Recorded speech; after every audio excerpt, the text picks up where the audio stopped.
What's that? At the end of the rainbow? Is it a pot of gold?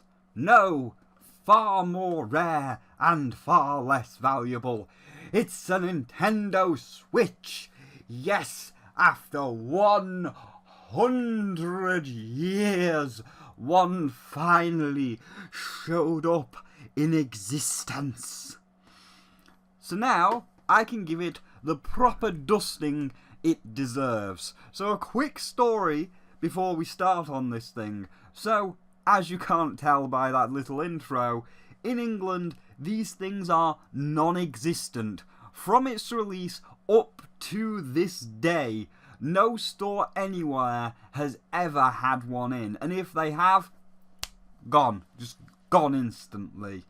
Like, I found the Master Sword edition of Breath of the Wild. Look, I found this thing in a charity shop for £40 like 2 weeks ago. And this thing is supposed to be even more rare. So it shows how short supply these things are in England. Anyway, I was tipped off today that stores were getting a restock. We have 3 game stores close to me, and I flew around to all of them, and I want you to guess how many each store had in and how fast they sold out. So, the first store, the one that sells the retro games, how many Switches do you think they got in and how fast did they sell out? If you said any number, you're wrong. They got none in today and would not for the foreseeable future. Again, we'll play the same game. The second store, how many and how fast did they sell out? Again, if you said any number, too bad, same deal. 0 and none for a long time in the future. Now, the final store, the bigger one. This one got some in, so don't worry about guessing 0. So, how many do you think they got in, and how fast do you think they sold out? Right, so if you said anything over 10, you're way out of the ballpark. And for those of you that said 10 or less, let's count it down. So how many do you think? 10? Nah. 5? Nah. 2? Nope. Couldn't even manage 2. The bigger store got 1. 1 single Switch. And how fast do you think it sold out? Well, 20 minutes before they even had the thing in. As I went in and asked, and they were like, well, we've got none in, but delivery's in like 20 minutes, so there might be one. There may not be, but there might be one on there, so you're welcome to wait. And so I did. And then 20 minutes later, after the truck come in, there it was. A single solitary Switch on the truck. And so, as you can tell by this review, I got it, and here we go. So this is going to be less of a game review and more of a review of the system itself, like the hardware, how well it looks and how well it works and all that jazz. So now, let's jump right into it, because here it is, all out of the box. So, let's begin. So, first and foremost, with the main part of the Switch being the joycon. Joy-Con! The things you will be using to interact with the system and play the games, we've got to bring it up. And I can't show you it, but I can certainly tell you about it. That is HD Rumble. Oh, feel the dice. Feel the dice. You can feel the balls in the box. You can feel the ice cubes in the glass. You can feel the dice. No. It just vibrates more. It has 3 vibrators in it now. whereas the old Wii U only had one. And when it tries to show off small, hard things like balls rolling around in the box, or, you know, the longer, like, ice cubes in the glass, because the glass is a lot longer, one to all three of the vibrators will vibrate at different strengths. So, I mean, I guess they're not technically lying, but it's a load of bollocks. Obviously, if you can't tell, this is post-commentary, and the thing is all hooked up, so I've got to experience some HD rumble, and it's total bollocks. It vibrates more. Nothing more, nothing less. It vibrates more. Can you feel the ice cubes in the glass? Yeah. If there's one ice cube, one vibrates. If there's two ice cubes, two of the three vibrators vibrate. That's all it is. It just vibrates more. There's no magic behind it, and I don't know why they're hyping it up, because most of the time, like in Mario Kart 8 or ARMS or whatever you play on it, it's usually just all three vibrating at once. It just vibrates more. But let's actually move on to looking at the hardware properly. But moving on to the size, this shit is tiny. Look at this shit. It disappears in my mighty dragon claws. Even when I cross over into your human dimension. Look at this shit. It's still small as balls. I feel like I can crush this tiny thing. However, despite its size, it's still very firm. So, that's good. But its size really does impact how it feels to play. As, look here, this is the PS4 controller side by side with this thing. Notice my claw on the PS4. It's about the size of one button, and I can move freely between all four, with enough space to ensure that a misclick is not that likely. It's nice, it's got the right amount of space. Now, here is this small, dinky thing, and as you can see, look how small all of the buttons are and how cramped up together they are. And being so small, look, one claw covers all four buttons, and there is nowhere really to maneuver. I'm not saying you can't get used to it, but when you start out, there is going to be a shit ton of misclicks. And the only reason I can see that they did this was because they were cheapskates that did not want to shell out for a slightly bigger Joy-Con. We'll get to their cheapness later with the power cord. Anyway, if you think that's small though, then wait till you see the side buttons, as they are even worse. Like, look at this tiny ass thing on the side.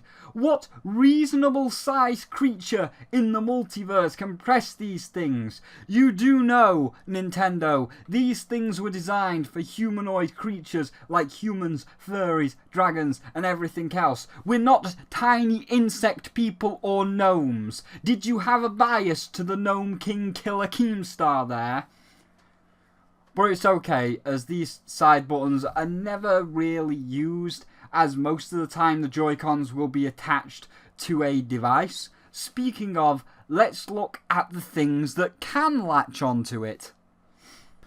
First, the Pro Controller-like dock frame thing, where both slide on very easily, with the controller itself having nice rounded handles, much like the PlayStation 4 controller. So it does feel very comfy and natural to hold.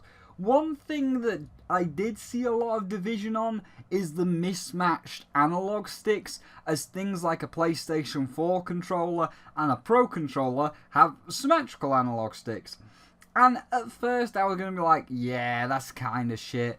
But in reality, it's just the same as an Xbox 360 controller, where the right stick is lower than the left one. And you never really use the D-pad anyway, so it's not that big of a problem. So it's fine, and overall the controller is far nicer than that huge ass gamepad. Speaking of which, let's move on to the new pad.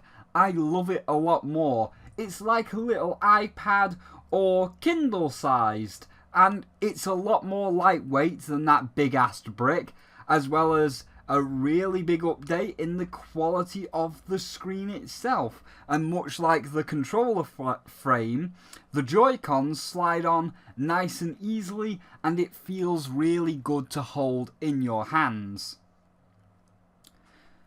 These little shit biscuits, on the other hand, never ever use these. Never. They are complete and total shit. As you will see with the footage on screen now, they feel really tight to the Joy-Cons, and when you put them on, you'll feel that you have to pull it that bit more, like you're forcing them to get them on, and getting them off, forget it. Even if you put them on the right way, trying to get these things off is such a pain. Like, once you hit the release mechanism, it janks up about halfway, but that's it. And when I start pulling, it feels like it's really stiff, and if I pull too hard, I feel like I'm going to damage it. And after much to do, I finally got it off, and these things, fuck them. Don't ever put them on. Either have the controllers just held normally in your hands without them on the controller frame, or on the iPad. They slide on so much easier, and it feels so much nicer, unlike these little anal rods. Moving on to the unit itself, it's kind of shit.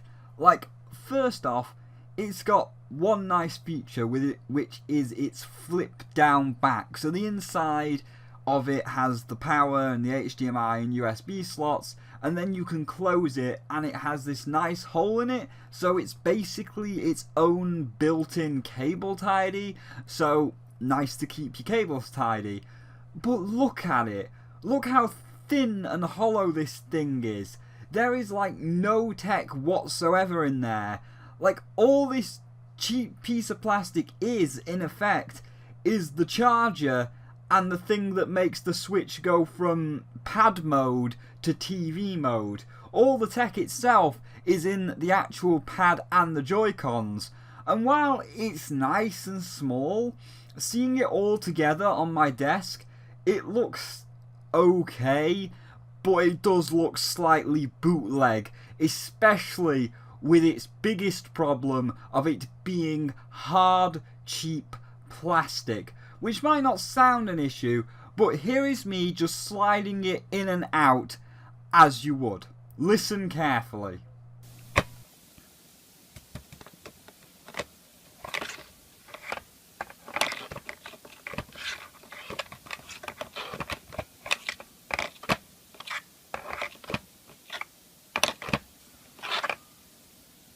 Yeah, that's the sound of hard plastic clanking against the glass. It's no wonder people are reporting scratches on their thing, so screen protector is of the utmost importance. But being that it's nothing more than a charge box, for the most part, and everything else is inside the pad itself, it's easy to see why this feels like a last generation console, especially with the software that we'll touch up on a moment, because it does feel really empty even when it comes to the software side. However, before we get into that, lastly is the power cable and the charger. It might sound petty, but this is really short, and as Jim says... And all I can say is this. Are you fucking joking? Are you fucking joking? I couldn't even get this around my fat neck for the purposes of autoerotic asphyxiation. Speaking of which, let's talk about Steam. Now, this thing has to go behind here, under my desk, and to the tower over there. That might not seem much, but after I've plugged it into the Switch, look at this shit. Yeah, I get it, I'm using my foot just because I'm trying to record under there, but it can barely reach. So now I've got to move the tower around, and it's shit. And again, it just feels like it's this way for no other reason than Nintendo being cheapskates. Oh, could you not afford that extra 2 foot of wire there? Got to save them pennies there, Kimishima, you greedy bastard. But hey, it's plugged in. It's plugged in now. But we can't check it out yet, because now we've got to bring up the charger cable issue. So I've played it for a while, and the iPad is about to die. But I still want to keep playing. And on the front of the box is a USB. So I can just plug the USB into the bottom and... Oh, wait. Oh, it doesn't come with a charging cable. Like, when I've seen people talking about it charging via plugging the thing into the Switch and not the box, I'm like, well, where's this charging cable? Oh no, that's the AC adapter. You have to go into the back of the Switch again, flip down the thing, unplug the main power from the Switch, and plug it into the iPad. And that's stupid. And I'm like, where's the USB to iPad charger? Oh, it doesn't come with those, you gotta buy it. Oh, you gotta buy it, have you? Yeah. So Nintendo's being a cheapskate again, and not even providing the charge wire. You've got to buy your own charge wire. And I was thinking, okay, that's fine. You know what? Charge wires, pennies. Like £2, $3. I can deal with a charge wire. But the PlayStation 4, well, that's got one of those really thin, tiny micro USB slots at the end, and it's got a USB for the main console itself. So I'll just use my PlayStation charger. So I'll plug one end in to the Switch, it fits in fine. Then I go to plug it into the controller. Nintendo not letting you do that shit. Turns out that the actual Switch joypad unit itself takes a very, very specialized USB, which is USB Type-C, which is this round USB that's got like a zigzag metal thing in it, which you've got to plug in, and it's like, are you joking? So not only do they not provide the charging cable itself because they're cheapskates, but then you also have the nerve to not even make it a regular USB. It's this bullshit USB where the charge cable costs $12. And again, it does feel like they just were like, oh man, this thing's costing us a lot of money. If we include the fucking charging cable, a USB to USB Type-C charging cable, that'll run it into $400. Can't have that. Can't spare a couple of pennies to put a fucking charge cable in there. So now I've got to go buy a charge cable or stick that shit back into the dock and not play it for 6 hours while it's charging. So yeah, the unit itself is just cheap. Let's move on. So, as I said, it's plugged in, so now we can see this shit in action and see how good this thing works. Answer, not very. You know, I had some funny footage of me making my Mii, but I can't be arsed anymore, as it pissed me off.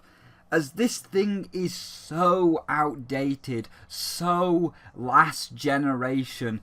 Everything about it is a step backwards from the Wii U. I won't go too deep in with certain things right now, as the problems really shine in the games that I've got coming up and really show how problematic the problems are. But let's touch on 3 big ones that affect the games and then move on to the rest.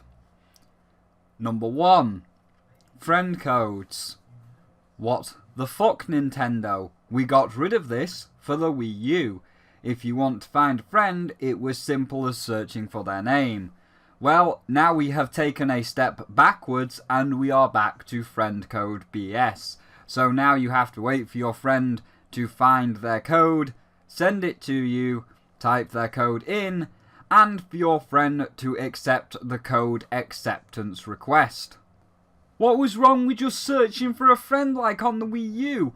Or B, doing what PlayStation and Microsoft do, where if you find a friend online, you can just press a send friend request button or send invite button, and don't give me that, oh, we don't want to compete, we just want to be different bullshit, because it doesn't work on me. Number 2, the Joy-Con connectivity. I fucking hope you have a good set of them, or you're paying $70 for a Pro controller. I don't have a good set of them because, again, Nintendo was too busy with their shitty little HD rumble that does nothing, motion controls that add nothing to the experience, and the hybrid system, etc. to make a decent, normal, sensible controller.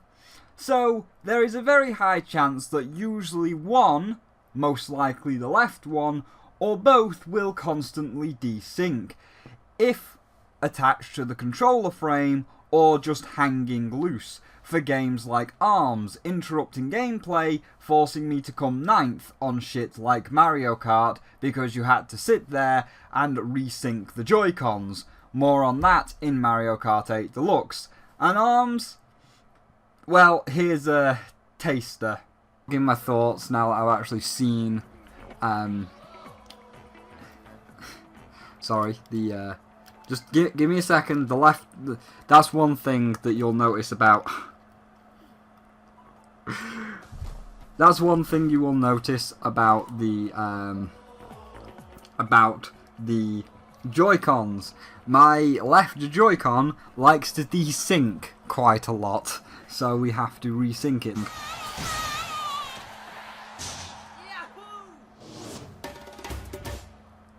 Oh, we've had a desync. So that's probably like a good time to check out the store. Yes, a communication error has occurred, that's fine. Sing for when this hits officially. Now, the final question, of course. Oh, sorry, left Joy-Con desynced again. Give it a second. There we go. There we go. But I think the biggest gripe might be okay for you, but it's not something that I can recommend. It's just an average update of Wii.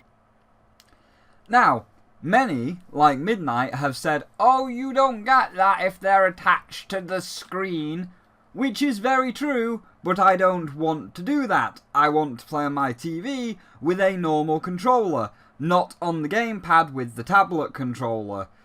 Or is it a bit wonky because it's on low power? Then why don't you tell me that, Switch, as the Switch is great at not telling you shit. How much are the Joy-Cons charged? I don't fucking know. Are they running low on power causing the desync? Beats me. Just how good is the wireless on these Joy-Cons? Is it because I'm too far away? Do I have to be closer to the main unit itself? I guess. What does this noise that the Joy-Con is making mean? Something? Will I ever escape off this music box Dark has put me on? Maybe? And everything is like that. If I just want some basic information, and if you want that basic information, you won't find it here. Like, I ran the batteries in the sticks alone into the ground the other night, and they just died. No message, no flash. What was it? Too hard to program? Simple battery in the top right corner, or a message telling me that it was low? Well, it does on the iPad mode if you've got them attached to the iPad, but not if you've just got them hanging loose or attached to the game frame controller. Okay, so this is actually an update like the whole thing where Nintendo made it so you couldn't save your credit card information when it first came out, but now you can save your credit card information. There has been an update where if the Joy-Cons are running low, be them loose or on the game frame controller, it will now finally pop up on the screen. So that is a little bit of an update, but why was it not there from the start? Just like, why couldn't you save your credit card information from the very start? It seems like it's an unfinished console that you're just adding to. But anyway, we'll move back to the actual review now that we've talked about how they've added this feature in. It was just worth mentioning. So yeah, it's not really great at telling you things, and this lack of information can really get frustrating, as it might just be the batteries being low causing it to desync, or it could be defective itself. Some extra screen advice would be nice, as when I played ARMS 2 or ARMS Round 2 Test Fire yesterday, it didn't desync whatsoever because it was fully charged, so I guess it was the batteries maybe, but I don't know. So in my opinion, either just play it like a PSP and be on iPad mode, or just get a Pro controller, a wired one at that, as it would be so much better than all of this nonsense. Like, yes, it would be a bit shit that you've got to fork out another $70, but both options, be it gamepad or Pro controller, get rid of all these shitty little gimmicks. No more HD rumble, no more motion control, and no other gimmicky bullshit, and good riddance, as it does not enrich the gameplay experience whatsoever. Like in the ARMS Test Fire Round 1, however in Round 2 they fixed this, so it worked a lot better with the motion controls, but more on that in the actual ARMS review itself. As you saw, I use motion controls like Wii Boxing, and if you watch Test Fire Round 1, in that video I lose pretty much every match. After the video, I went to YouTube and everyone said, "Dude, you should be using either pad mode or a Pro controller." If I had one button press, it throws the right type of punch, rather than you just randomly swinging the Joy-Con, which means that your arm will randomly flail around and you might not land the punch that you wanted to actually punch. So if you were trying to throw it straight, but your Joy-Con was a little bit diagonal, well, you're not doing your straight punch, whereas if you press the button it would be. Now I will say, however, this is like another edit, an add-on. However, in Round 2 they fixed this to work a lot better with the motion controls. As you saw, I used the motion controls for half of Round 2, and then I tried the gamepad later on. But, you know, either way, it's still not the best. So I still lost half of the games when it was attached to the game frame or the motion control bit. So just get rid of the motion controls. Just plug it into the gamepad or a Pro controller. And with a Pro controller, being that it's USB'd directly into the system, you don't have to worry about the batteries running low or the wireless desync or anything like that. Number 3, online connectivity. It sucks, like really bad. I've got some footage from one of those kind of matches where it lagged out, so we're all stuck at this 0 timer for like 3 minutes, and I caught it at the end of the act. I've just got to catch it in the act before the match ends. I'm just like... Why don't you record this? Well, if I switch the Elgato on, it might be gone, but I'm just recording it on my phone. Oh, and I'm just gonna like, oh, there we go. It's a good job I did. 5 minutes have passed. That was over. Like a Nintendo, just like, okay, you've been playing for too long. Oh, but I mean, is it though? Because you know we're still driving around. I know we are. I can't control it anymore. I can't either. Are we just forever stuck in the Luigi's Mansion? A communication error has occurred. What the frick was that? That was the timer going past 0 for like 4 minutes. Again, more on that in the Mario Kart 8 review.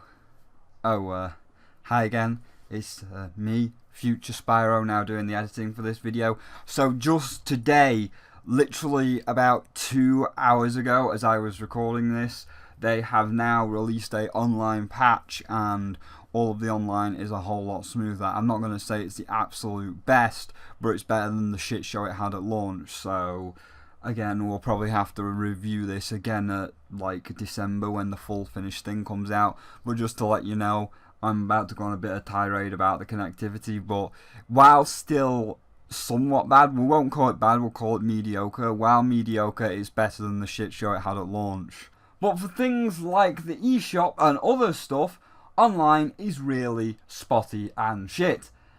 And no, it's not my internet connection. I can play Paladins, which is a multiplayer online game on the PC, Overwatch, a multiplayer online game on the PS4, upload, download, stream, it's all good and I never drop frames. So no, it's not my connection, it's the Switch. So get ready to see a lot of a communication error has occurred many times. And it really puts worry to fall as Nintendo wants us to pay for online. Well, if this is the online connection, no one's going to pay for it. Or is this your diabolical little plan that the free online is going to be shit and the ones that pay get better connections? We will certainly see, and I think at year's end a remake of this review will have to come out when all of the final things are in place. Moving on to everything else, software-wise, it's all very lackluster, subpar, or downright missing. Like the share feature, for example. You know, like with the PS4 where you can just press the share button and stream directly to Twitch, no fuss? Yeah, despite this being a modern console, the Switch doesn't have that yet. There is a share button, but if you press it, it does nothing. Hey guys, bet you're getting sick of me, aren't you? It's like I never left, but now again, with the update, the Switch's share button actually does something, and pressing it will now take a screenshot that you can upload to Twitch or Facebook. So once again, another feature that got added. I apologise if the review's all over the place. So I do agree with past Spyro, and in December, a second review when this thing is actually fully finished and not in early access is definitely going to be warranted. But back to past Spyro.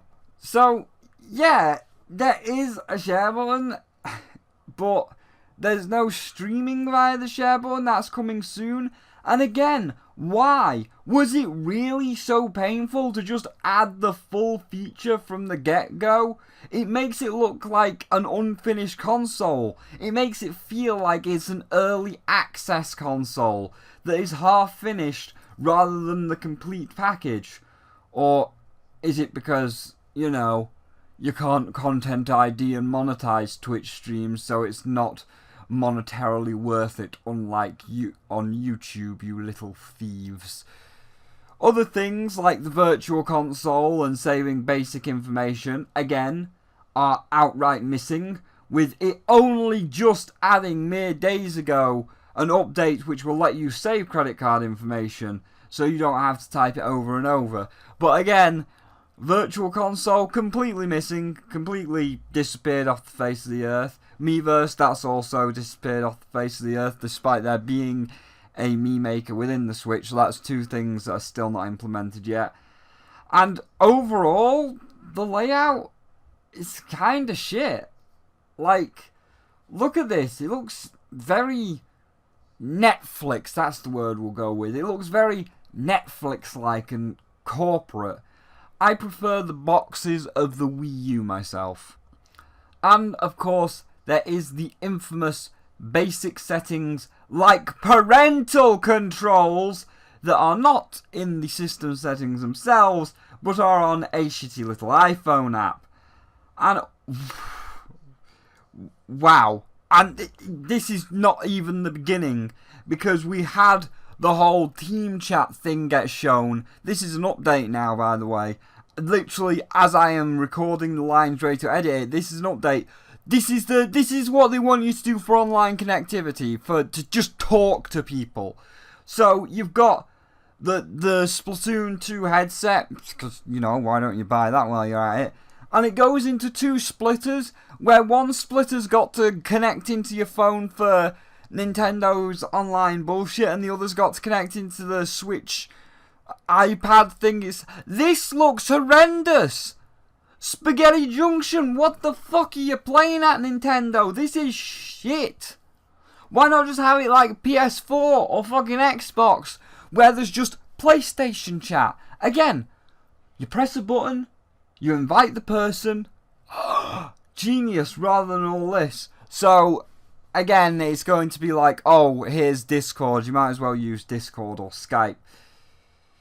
Anyway, back to the rant about the parental controls and fucking voice chat not being in the game.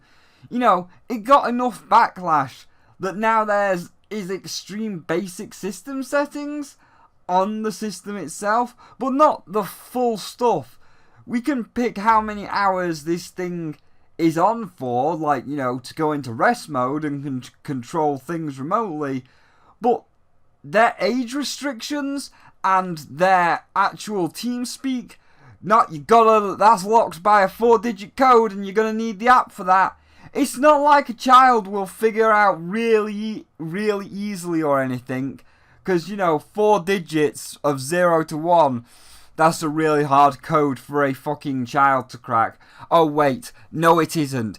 All of us children cracked the add blood to Mortal Kombat 4-digit code within the day. Children aren't stupid, Nintendo. You can try and put the parental settings on the phone app. You can try and put TeamSpeak on the phone app. Kids will figure out the 4-digit code to the parent's phone and get it anyway. Just put it on the bloody system.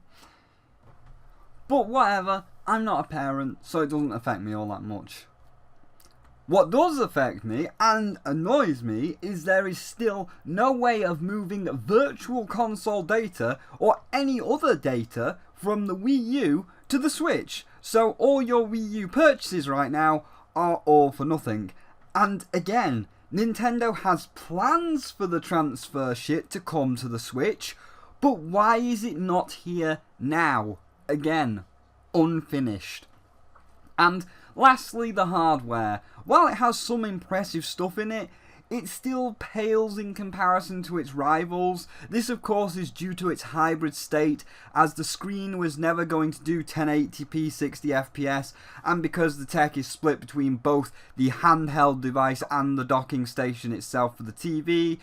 It has many down points that can really damage it, but it also has a lot more good points, which I'll bring up more in the final verdict from what it actually is altogether. But in terms of the bad points, because of the technical split between both the handheld and the dock, the handheld part, let's take Breath of the Wild for example. When on handheld mode, it runs fine for the most part, because that's the part that all of the hardware has been put into, and the SD card gets put into the handheld device, and therefore it's reading it from the handheld device, and that's where all the processing power is. Great.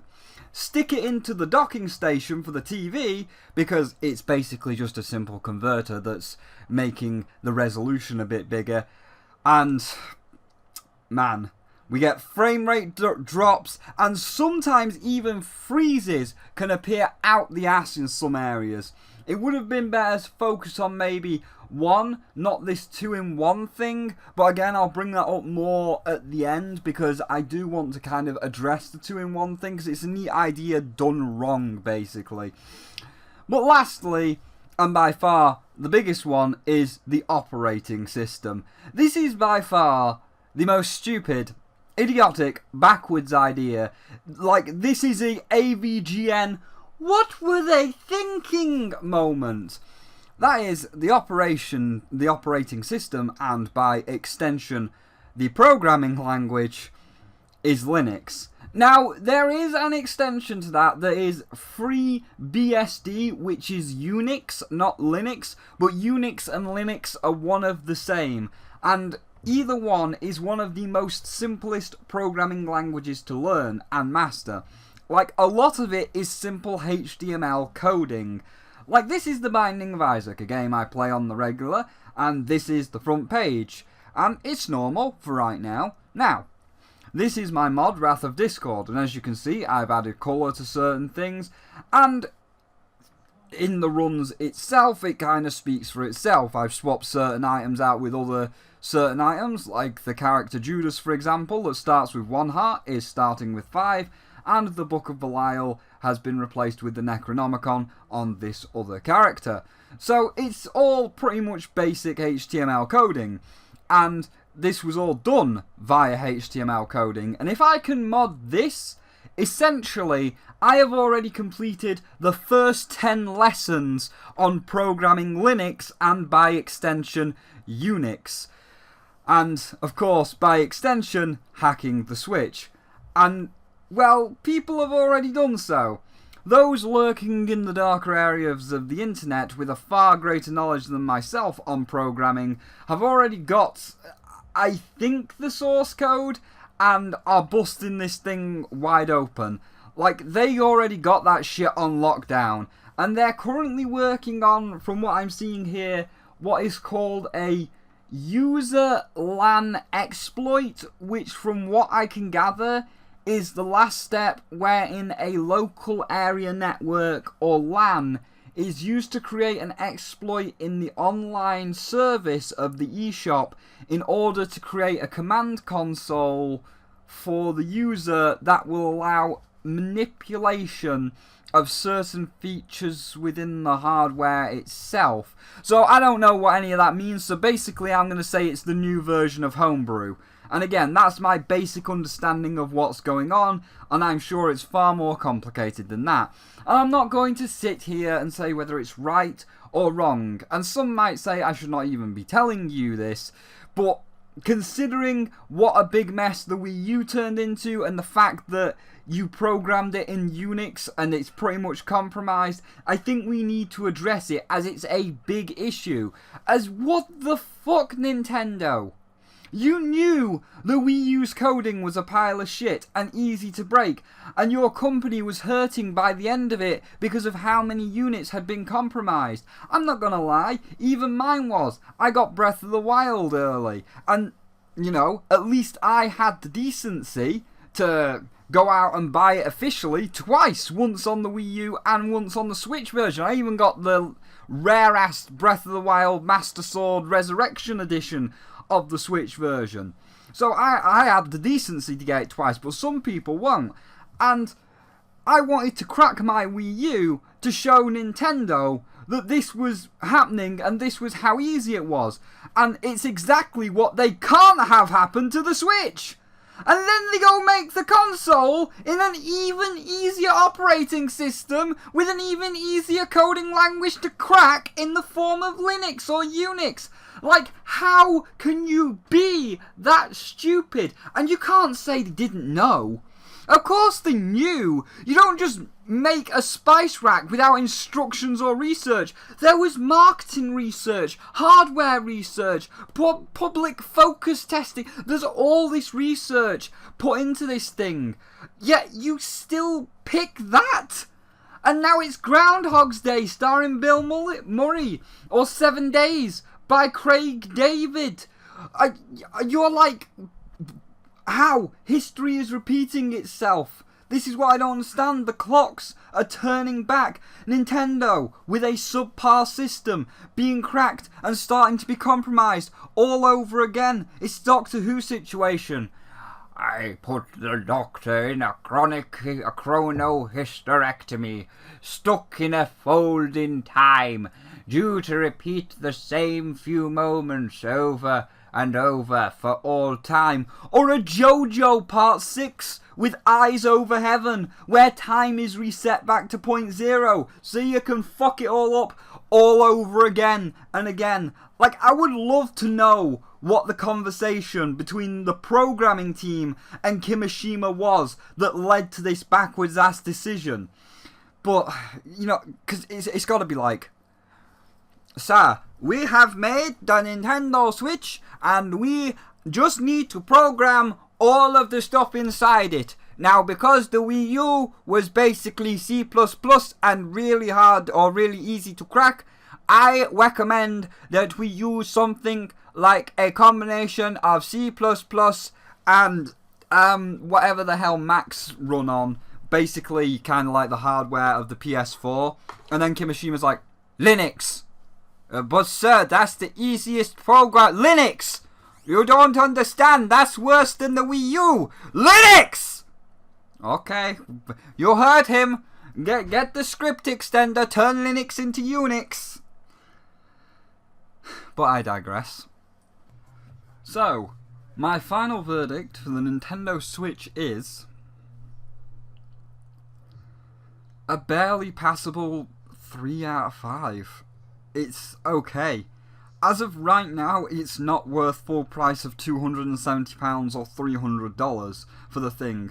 Even more, like $500 in Mexico, it's not worth it.